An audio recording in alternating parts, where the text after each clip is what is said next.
नमस्कार दोस्तों। आज कर्मचारी चयन बोर्ड द्वारा अध्यापक भर्ती परीक्षा 2023 के सभी पेपरों की ऑफिशियल आंसर की जारी कर दी गई है। और ऑफिशियल आंसर की जारी करने के बाद हम सब के मन में एक शंका बनी हुई थी कि बहुत सारे क्वेश्चन ऐसे थे कि जिनके दो दो उत्तर निकल रहे थे, ये दो उत्तर एक जैसे हैं, तो आखिर बोर्ड कौन सा सही मानेगा। तो पहली बात तो बोर्ड को पता था कि भाई कई क्वेश्चन ऐसे हैं इनमें दो उत्तर एक जैसे हैं, तो उनको देने नहीं चाहिए। एग्जामिनर कोई हर कैसा ही आदमी तो नहीं हो सकता, वो पढ़े लिखे होते हैं, समझदार होते हैं, अपने आप में गुणी होते हैं, तो वो ऐसे प्रश्न देते क्यों हैं परीक्षा में। तो सीधी सी बात है कि अब आपत्ति दर्ज करने का समय मिलेगा। एक प्रश्न की यानी प्रति आपत्ति 100 रुपये फीस लगेगी। लाखों बच्चे आपत्ति लगाएंगे क्योंकि करियर के सामने 100 रुपये कुछ भी नहीं है। एक एक पर्सन से करियर बन जाता है, तो सबके करियर का सवाल है। तो भविष्य को देखते हुए 100 रुपये कुछ भी नहीं है। 100 रुपये से करोड़ों रुपए चले जाएंगे बच्चों के। 250-300 रुपये फीस के हिसाब से चलेंगे फॉर्म की, अभी 100 रुपये पर पर्सन ये चले जाएंगे। तो इस प्रकार ये एक मोटा खेल हो गया। तो जानबूझकर ऐसे 5-7 पर्सन दिए जाते हैं, क्योंकि अगर बच्चों को पता है, हम पढ़ रहे हैं, पढ़ने वाले को पता है कि इसके दो उत्तर एक जैसे हैं, तो उनको तो पता होगा ही होगा, तो वो फिर ऐसे प्रश्न क्यों दे रहे हैं। और पीछे बेरोजगार संघ के अध्यक्ष उपेंद्र यादव ने ये मांग भी उठाई थी कि इस बार ऐसे कोई प्रश्न ना दें जिनसे बच्चों में विवाद उत्पन्न हो। उसके बावजूद 8-8, 10-10 प्रश्न प्रत्येक पेपर में दिए गए। प्लस इनमें कुछ बात और थी, प्रत्येक पेपर में लगभग 4 या 5 क्वेश्चन मारवाड़ी भाषा के थे। अब जब आपत्ति दर्ज होगी तो आप उन 4-5 क्वेश्चनों पर भी रिट लगा सकते हो। अब कई कहेंगे कि मारवाड़ी हमारी राजभाषा है, राजस्थानी भाषा साहित्य दिया हुआ था, सब दिया हुआ था, लेकिन ये कहीं भी नहीं लिखा हुआ था कि ये मारवाड़ी भाषा में देंगे। राजस्थानी भाषा साहित्य लिखा हुआ था, सिलेबस में था, फिर भी ये कहीं नहीं लिखा हुआ था कि मारवाड़ी भाषा में आएगा। तो ये मारवाड़ी भाषा वाले सारे के सारे प्रश्न डिलीट हो सकते हैं, क्योंकि ये एक छोटे क्षेत्र की भाषा है। मारवाड़ी एक कम क्षेत्र में बोली जाने वाली भाषा है, और इससे राजस्थान के अन्य कोनों कोनों में जितने अभ्यर्थी हैं उनको इस परीक्षा में प्रभाव पड़ा था। क्योंकि जब हम इससे अनभिज्ञ होते हैं तब तो स्टेटस लगा देते हैं कि राजस्थानी मांगे राजभाषा। अब राजभाषा पेपर में 4-5 प्रश्न है तो सभी की आंखें खुली रह गई कि राजभाषा क्या है। तो एक छोटे क्षेत्र की भाषा है, इसको सब के ऊपर थोप दिया गया, तो ये 4-5 प्रश्न डिलीट वाले हो सकते हैं। दूसरा था लगभग 2-2 प्रश्न कंप्यूटर के, जिसमें L1 में एक प्रश्न था MS वर्ड का, वो प्रश्न भी डिलीट हो सकता है। उसके लिए ऑथेंटिक प्रूफ कोई गाइड तो नहीं मिलेगी, लेकिन आप सिलेबस की कॉपी लगा सकते हो। सिलेबस की कॉपी लगा देना कि सिलेबस के अंदर MS वर्ड वाला नहीं था, सिलेबस के अंदर सिर्फ सूचना प्रौद्योगिकी थी। और सूचना प्रौद्योगिकी कौन सी? जो शिक्षा के क्षेत्र में आती है, संप्रेषण वाली। जो शिक्षा के क्षेत्र में जो सूचना प्रौद्योगिकी थी उसका सिलेबस था, ना कि वो कंप्यूटर वाला। तो उसमें MS वर्ड वाला प्रश्न डिलीट हो सकता है 100%। आपत्ति दर्ज करवाने पर ही बोर्ड तो नहीं मानेगा। अब रहे कि कौन कौन से प्रश्न विवादास्पद हैं, जिनके उत्तर 2 हैं और हालांकि उन पर हमें रिट लगानी चाहिए, ऐसे 4-5 प्रश्न। तो इनमें प्रश्न देखिए, एक तो ये है बिसलदेव रासो वाला। बिसलदेव रासो है, कई महागुणी पहले से कह रहे थे कि इसमें प्रेम काव्य होगा।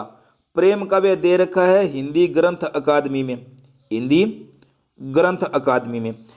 ग्रंथ अकादमी के अनुसार इसका उत्तर प्रेम काव्य है। हालांकि RBSC की कक्षा 10 की पुस्तक 301 पेज नंबर के अनुसार इसका उत्तर वीर काव्य है।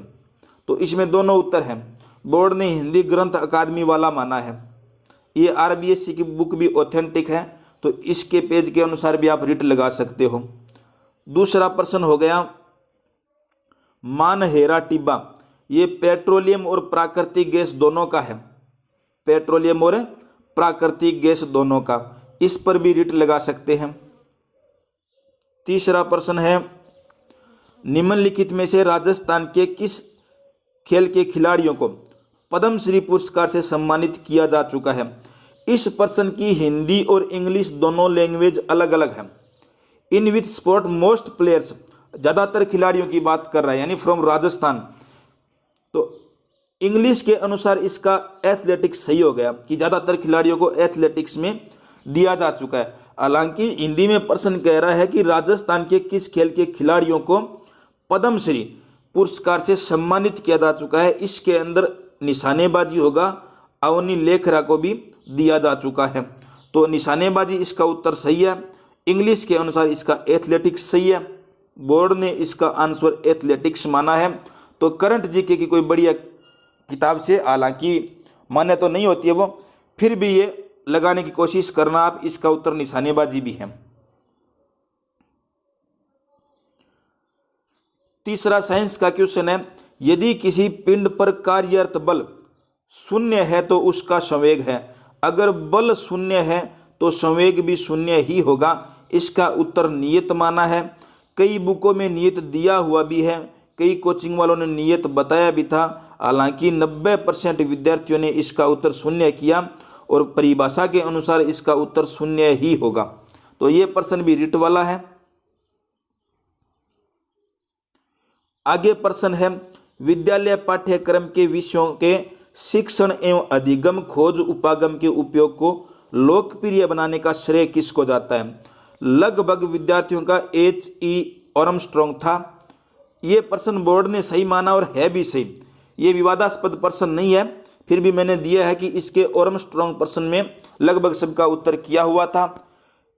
खोज विधि की पूछे, अन्वेषण व खोज विधि की पूछे तो उसमें तो आर्मस्ट्रांग होगा। ये खोज उपागम की बात कर रहा है, उपागम में जेरोम ब्रूनर होगा, जेरोम ब्रूनर। उपागम के अनुसार इनका उत्तर सही है। अगर खोज की पूछता तो खोज या अन्वेषण ह्यूरिस्टिक विधि, उसमें आर्मस्ट्रांग उत्तर आ जाता। तो इसमें जेरोम ब्रूनर सही है। ये प्रश्न रिट वाला नहीं है, इस पर आपत्ति दर्ज मत करवाना चाहिए। तो ये लगभग 4-5 क्वेश्चन थे। 2 क्वेश्चन ऐसे हैं कंप्यूटर के हैं जो आउट ऑफ सिलेबस है, तो उसके लिए अगर आप आपत्ति लगाओ तो सिलेबस की कॉपी भेज सकते हो, सिलेबस की हार्ड कॉपी साथ में लगा सकते हो। तीसरे जो मारवाड़ी भाषा के क्वेश्चन हैं, मारवाड़ी भाषा वाले क्वेश्चनों पर आप आपत्ति दर्ज करवा सकते हो। सिलेबस में 1% कहीं पर ऐसा नहीं लिखा हुआ था कि मारवाड़ी भाषा के अंदर प्रश्न आएंगे। राजस्थानी भाषा साहित्य दिया हुआ जरूर था, लैंग्वेज हिंदी ही थी। तो ये चारों के चारों प्रश्न डिलीट हो सकते हैं। डिलीट होने पर प्रश्नों की संख्या कम हो जाएगी, हालांकि आंकड़ा 300 का ही रहेगा, संख्या प्रश्नों की कम हो जाएगी। तो लगभग 8-10 प्रश्न, 8 या 10 प्रश्न प्रत्येक सब्जेक्ट में ऐसे हैं जो रिट वाले हैं, जानबूझकर प्रश्न दिए हुए हो सकते हैं, क्योंकि उनको सबको पता होता है कि भाई उत्तर क्या है। तो बच्चों के साथ हर बार ये खिलवाड़ होता है और इस बार भी हो गया, पर कोई दिक्कत नहीं। 100 रुपये भविष्य के आगे मायने नहीं रख सकते। आप इन प्रश्नों पर आपत्ति जरूर लगाएं। आज की वीडियो में इतना ही।